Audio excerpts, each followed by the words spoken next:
know this, it happens. What is this? Huh? This is a bank. This is a top floor, bottom floor. Let us say this is where the trading floor is, and this is where the boring banking people are. Now here it's very simple. Here what's happening is those guys are giving loans. Correct? And then you want to calculate the credit risk. And we have seen multiple approaches in Basel I and all of that. And now we are in trading. Trading, they're investing into two types of securities. Now, for the timing, let me just assume bond. Now, within bond is exposed to market risk, and bond is exposed to credit risk. Now, market risk is anyways captured under now Basel 2.5 because we are taking care of the usual VAR and some multiplier. We are also taking care of the stress VAR.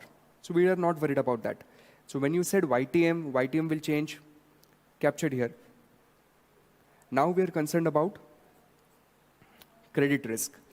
Within credit risk, there are two types of risk.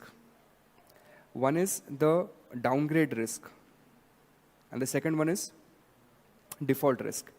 What Basel 2.5 people observed in 2008, they said that most of the losses actually happened because of downgrade, not because of default. So it doesn't mean default will not happen, but we will try to capture that risk in the downgrade scenario itself. So now I have a 5-year bond. The market risk is already calculated using that stress VAR scenario. How do I capture the credit risk? So I ask myself, am I going to keep this bond for 5 years? Definitely no, because if I was going to keep for 5 years, it would have become a part of banking book. I'm probably going to keep it for 3 years, 3 months. But if I'm keeping it for 3 months, how do I calculate a 1-year VAR? If it's a 5-year bond, which I'm planning to keep on 3 months, how will I calculate a 1-year VAR? I have to assume that I keep it for at least 1 year. So then what assumption do I make? That I sell it in 3 months, I buy back again. But then which one do I buy back? I buy back the one which has exactly same credit rating. So I'm not saying every 3rd month the rating will fall. But what I'm saying is if rating falls, then when I rebalance my portfolio, I'm going to rebalance and keep it at par with what was there previously. What that ensures is, that ensures that at the end of year 1, I'm still left with a AAA rated bond or a AA rated bond. And then simulate what losses I had in my portfolio, keeping market risk constant only on the credit risk, and then simulate values and then calculate VAR out of it.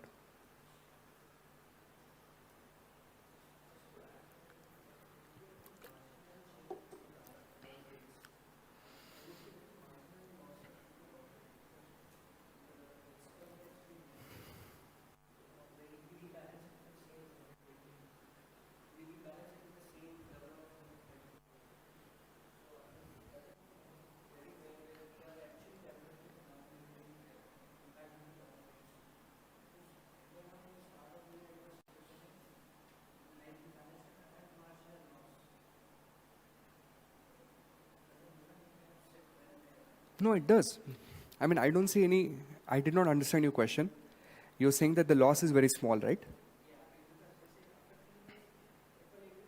Because, sir, your liquidity horizon is too low. Think of it. So my credit risk becomes lesser as my liquidity horizon reduces. Because if I'm getting into a AAA bond and just keeping it for 3 months, technically my credit risk is low.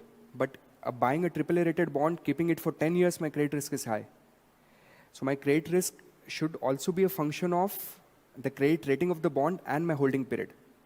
What this assumption allows us to do is it allows us to capture that holding period into calculation.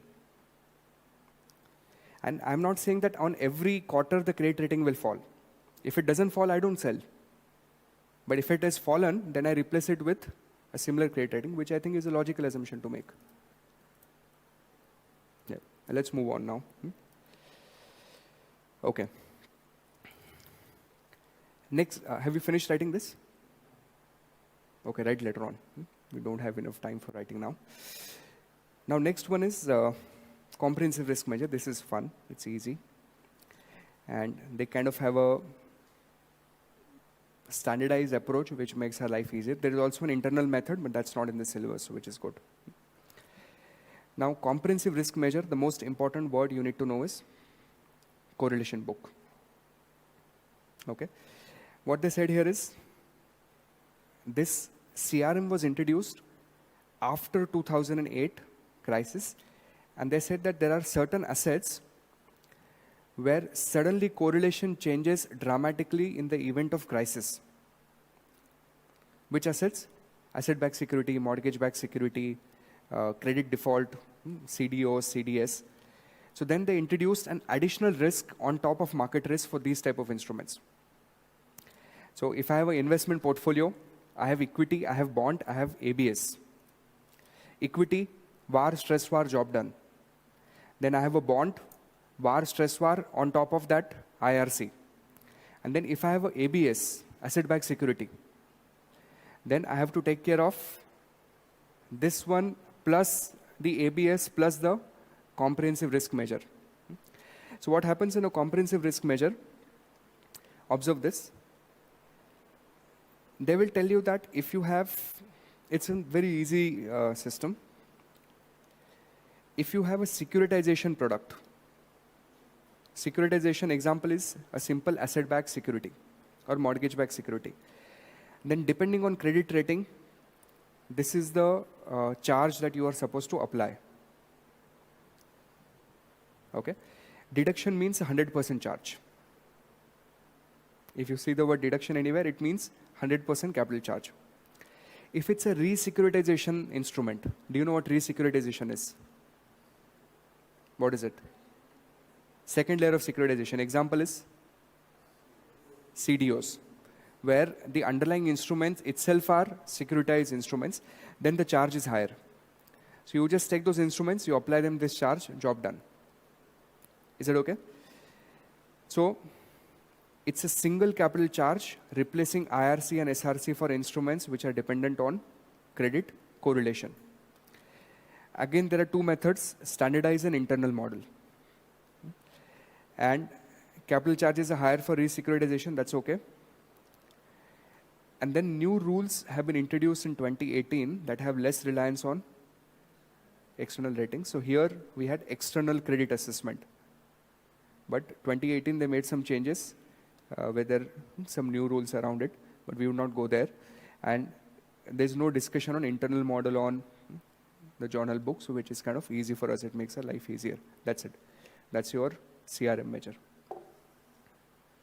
So which three? Number one, let's see, now we can stressed VAR, then IRC, and then CRM. Stressed VAR, you take the usual VAR plus stressed VAR for how many days? 250. Which days? Stress days. And then you do the same VAR calculation, job done, simple. Incremental risk charge for what? Credit dependent instruments. And what type of VAR do you calculate for them? It's a 1 year similar to credit risk. 1 year, 99% VAR. And which important assumption?